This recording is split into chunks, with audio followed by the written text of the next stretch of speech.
Hey guys, how's it going?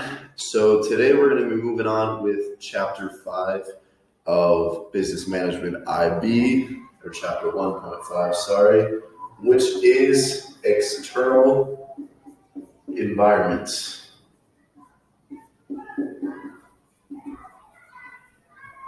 Environments, I cannot write. There we go. External environment, that is what this chapter is going to be dealing with. I've already written out the key terms here because, first off, I robbed a whiteboard marker from one of the teachers, and there was an available classroom.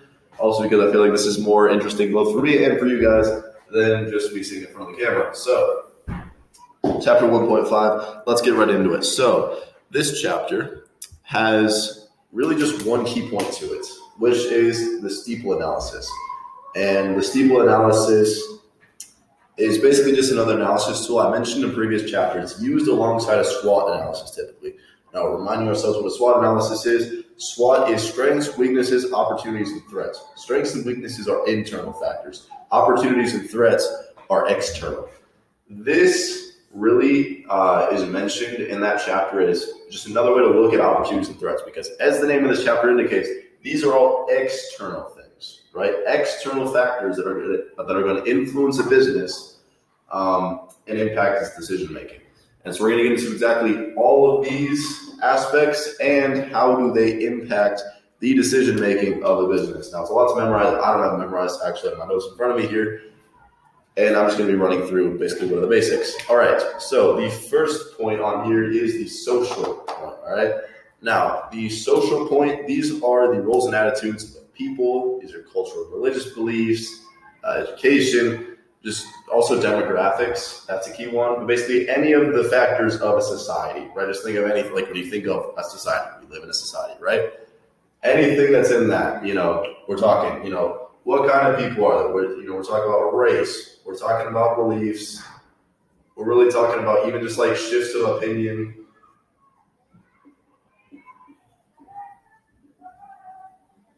I don't know, let's say there's all of a sudden just a social change of people all of a sudden, oh, we really care about the environment.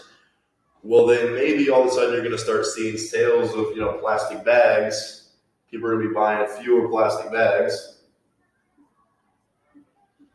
because all of a sudden this social aspect has changed. Or let's say this, and this is a really weird hypothetical case, but let's say you're a tampon company, right? And all of a sudden the demographics shift. I was going to say there's sudden death of women, but I think that's a bit unrealistic. So let's say, you're dealing with a country that was 50-50 women, right? And then all of a sudden it goes to 80% men, 20% women. And so the number of women, I don't know if you guys can even see this over here. But yeah, 80%, right? 80% and 20% now. We've seen this change. What's going to happen with that society? All of a sudden, this tampon company is going to be like, oh crap, these demographics have really changed. We got to start rethinking our strategy. And this can really impact in a lot of ways. It really depends on what the social change is. But that's the first item on this list. The second item is technological. So technology, this is a pretty straightforward one. These, however, as I said, these are all external. So that means we're talking about developments in technology outside of the company. For instance, let's say you're Microsoft, all right, and then all of a sudden there's a new technological breakthrough in computing technology.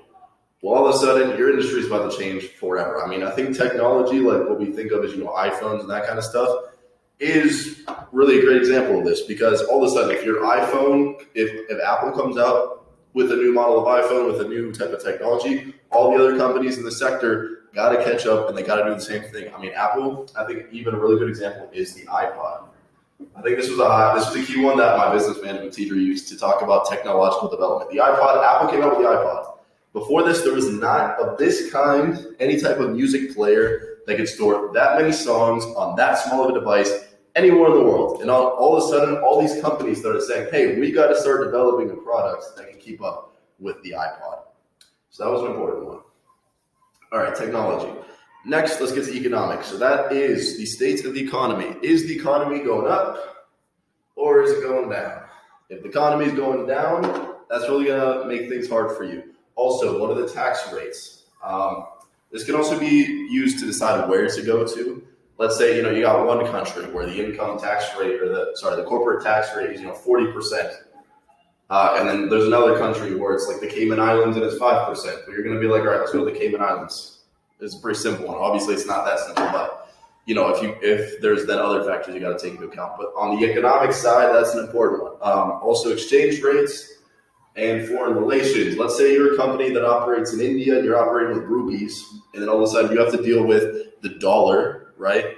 But let's say you're selling all your products in dollars and you got to convert them. I don't know what the symbol is for rupees, so I'm just going to write rupees. Let's say you got to convert it. And let's say the conversion rate right now, I think between these two is I think a rupee is worth about 2 cents, right? And now let's say that goes up and all of a sudden a rupee is worth $1. So within India, all of a sudden you just increase by 50% or by 50 times the value of this because the exchange rate has changed. All of a sudden your operation is going to change dramatically. Other things to take into account.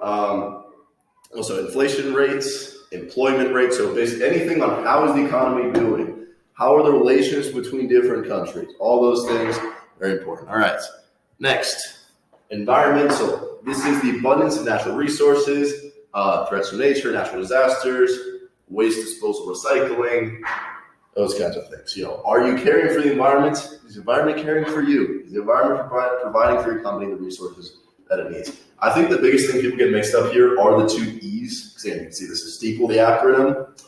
Social, it's easy to get these mixed up. It's easy to remember, social, it's the first one, technological, it's a big one. Then we get to, political, legal here. But I think the easiest one is you mix up ethical, environmental, economic, or you forget one of these. That's a very easy one. So I think it's really important. Economic, environmental, and then ethical coming as the last D here at the end. This also is often placed as a PESTLE analysis. I've seen that around. I actually don't remember which one PESTLE doesn't include. I believe it doesn't include ethical. Might be. I'm going to have to look that one up.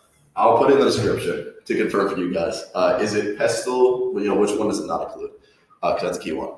Also, just for my own edification. All right, moving into the next one, political.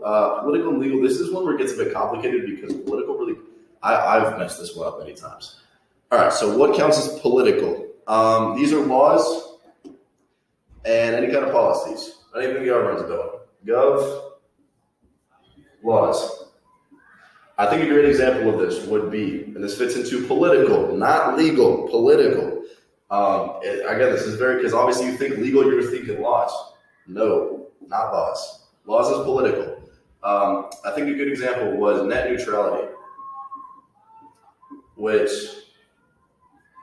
I don't know how many of my viewers are not Americans, but for those of you who are Americans, you might remember this debate. If you're not, maybe not. But this was especially big on YouTube because net neutrality was basically a requirement that companies have to treat all data traffic the same. They can't say, hey, this website is going to be more important than this website.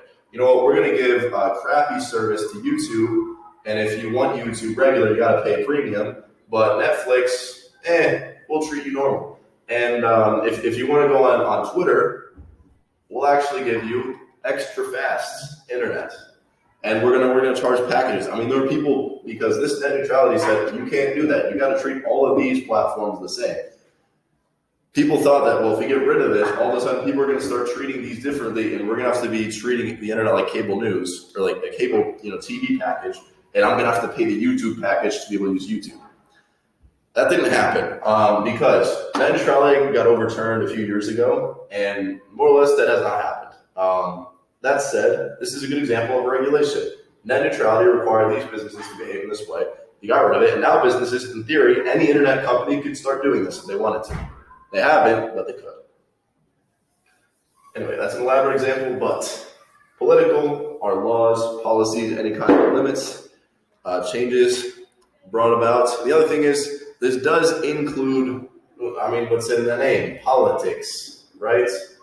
If there's any kind of political debate, although obviously, we're talking, misread the C there. We're talking in political debate, like political opinions, that's going here. This would be, let's say a new president gets elected in your country, and that could have changed on the regulations. The other thing is political stability. That's the big one. I mean, let's say, you were selling your product in Syria and then all of a sudden the Syrian revolution happened. Well, that makes things pretty complicated for you to sell your product there. You know what I'm saying? That's right, the Syrian civil war, not revolution. That's a good example of politics as well, stability of the country. Next, we have legal. Legal. All right, so what is legal? This is an important one. So this is law. These are laws. Laws specific to employment and contract. So what contracts you can give your employees, things like that.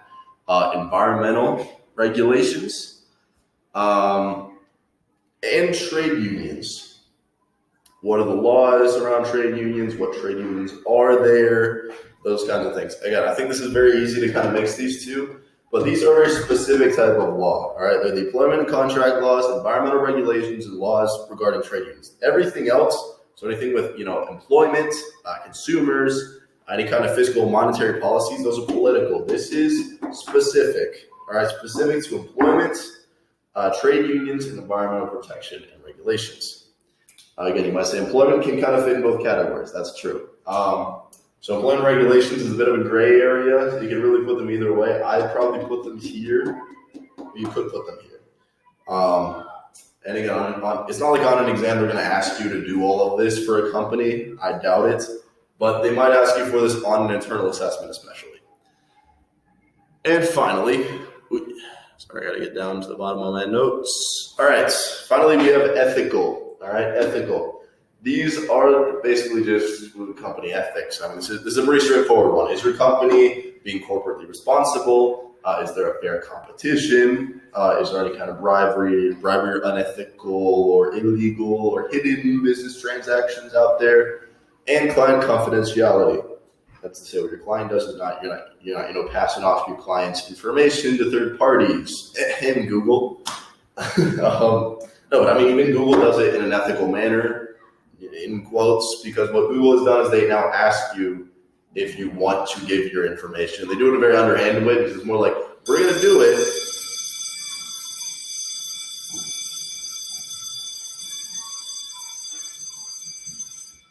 Apologies, that is the bell indicating I need to wrap this up and get to my next class. However, ethical, that's, if we're talking about, Google, for instance, right? They do it in a very underhanded way because they're like, we're going to give your information to other companies, and then if you want to not send it, well, then you got to go and tell us. Regardless, that's an ethical deal because that actually has been a major ethical debate is what can these companies do with your information? Are they keeping client confidentiality or not? That's an important one. All right, anyway, so these are the points of the STEEPLE analysis, the PESTLE analysis, they could also be called. And again, these all have major impacts, all right? They can really impact what a company's actions are. If we talk about, for instance, changes in trends and social activities, they can change what a company does to market their products. Change in legal and political factors, they can really make you change your operations to comply with new laws. Change in technological factors can mean all of a sudden you got to start adapting your business. Like if an iPod comes out and you're making music players, now you got to compete with the fact there's an iPod out there, and you got to catch up to that. Environmental factors, that can especially be a problem if there's all of a sudden a natural resource you really need is now scarce or only found in a specific place, or if your company is, let's say it's based in Miami and you're constantly dealing with hurricanes there, well then that could be a problem as well. Natural disasters interfering. And the final thing, economic factors. So that would be things, like the interest rates and the debt and the economic growth of the country. Those things are going to impact the cost of operation of the business. They're going to impact the attitudes of the customers because if the economy is going well, they're going to be spending a lot. They're not. It's going to affect your shareholders because if the economy is going well, they're going to be buying shares. If they're not. Share prices are going to depend on the economy. I mean, the economy is really, really important because if the economy is going well, your business is going well. But if it's not, it is still possible. The economy is going well, not going well. It's possible for a business to have success, but it is a lot harder. So anyway, that is the STEEPLE analysis. That is the entirety of this chapter. If you guys are worried, hey, he's going on and on about the STEEPLE analysis, what else do we have to worry about? That's it, 1.5 STEEPLE analysis. I hope it has been understandable for the most part for you guys. If it is not, do not be afraid to leave a comment down below. I will also give some more information on this in the description. And there's also a playlist, top link in the description, to my other videos talking about the other chapters of business management. So you guys can go ahead and check those out and get all of this information plus more. And I'm going to keep churning out videos to get you guys ready for your exams. Best of luck. Thank you all for watching and have a fantastic rest of your day.